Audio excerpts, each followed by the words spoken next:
黒髪の民が暮らす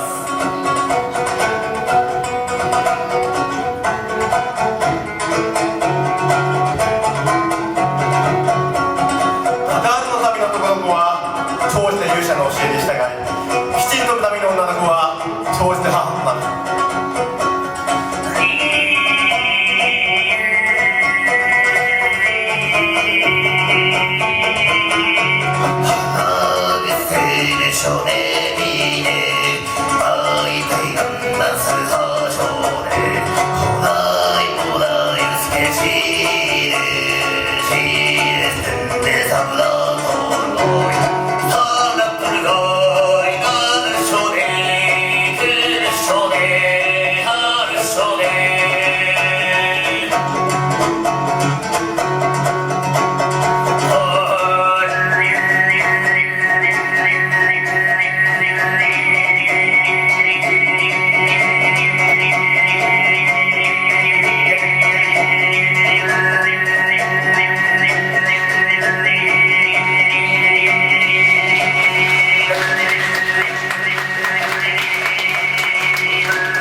響き渡りますように、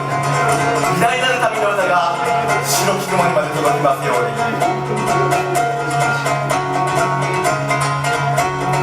黒飛びの笛とことき鳴き声が黒き大地になり渡りますように、美しき民の祈りが天空にまで届きますように。